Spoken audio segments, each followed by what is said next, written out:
Welcome.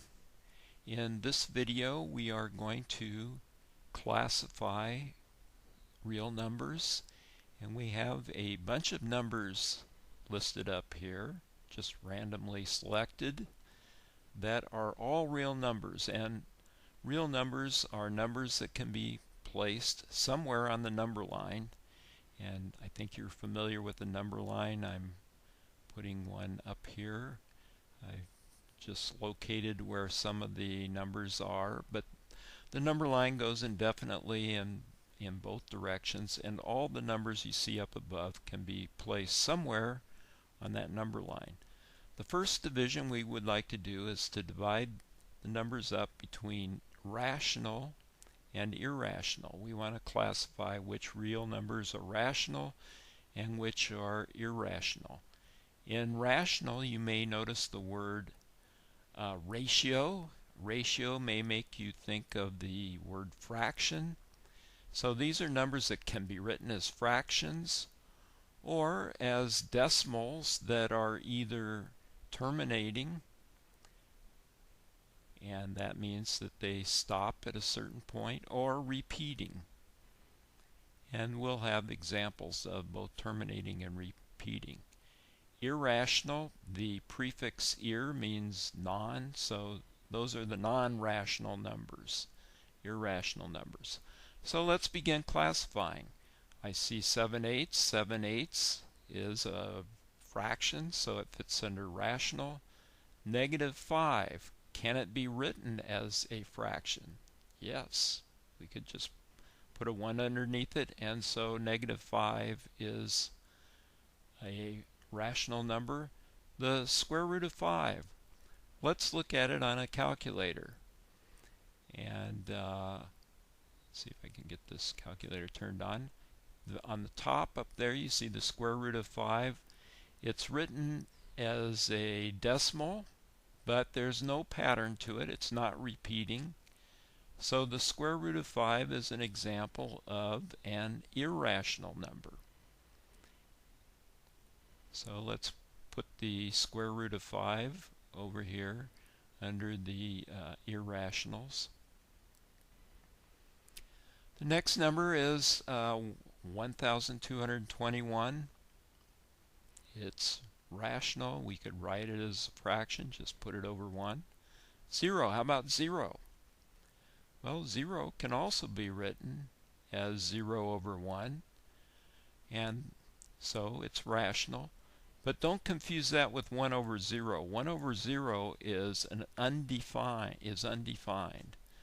But we can write 0 as a fraction, so 0 is a rational number.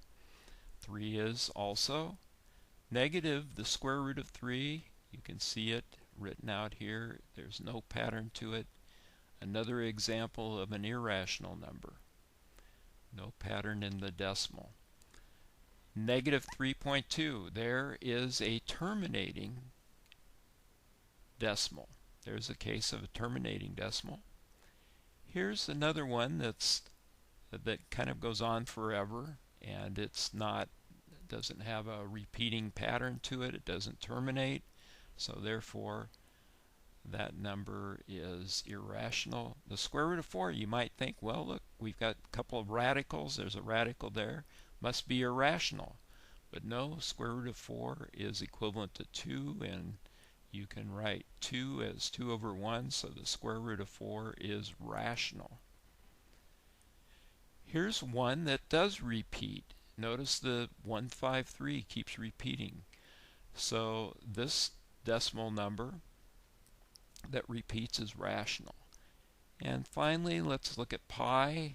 Pi is a case of a non-repeating decimal when you look at it in its decimal form, and so pi is irrational. Next, we would like to classify our rational numbers, and the rational numbers break down into non-integers and integers. So our next level of classification is to take our rational numbers and break those down, and we're most concerned with integers. And integers I think you're familiar with. It's these like -3, -2, -1, 0, 1, 2, 3 that we've written on our number line. So what's a non-integer? The 7/8 doesn't fit in there. -5 is an integer, as is 1,221, a large integer. 0 is an integer, so is 3. But this terminating decimal, -3.2, is not an integer.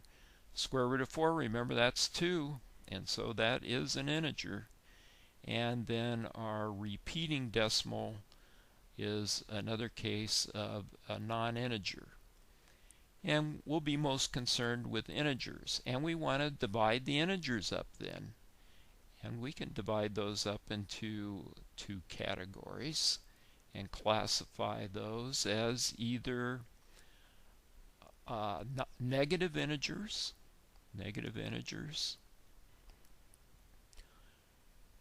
and then rather than saying non-negative integers, there's a name for those, and that's whole numbers. So whole numbers, and we're most concerned with whole numbers, classifying numbers that are whole numbers. So we look up here at -5, that's a negative integer, and all of the rest, the 1221, the 0, the 3, and the square root of 4, they're all whole numbers. And our final classification is into just 0 fits in its own category, and all the other whole numbers are natural numbers. And natural numbers are also known as counting numbers. They're probably the first numbers that you ever dealt with when you were about 2 years old, 3 years old, where you started counting 1, 2, 3, 4, but you probably didn't use 0 back then, so that is not one of the counting numbers. All the others that we have listed up here are counting numbers, including the square root of 4.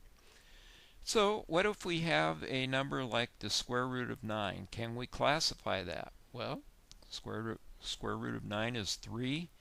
That's a natural number. But remember, all natural numbers are whole numbers, so it's also a whole number. It's also an integer and a rational number, and of course it's also a real number. So there's a brief explanation of classifying real numbers. I hope it helps. See ya.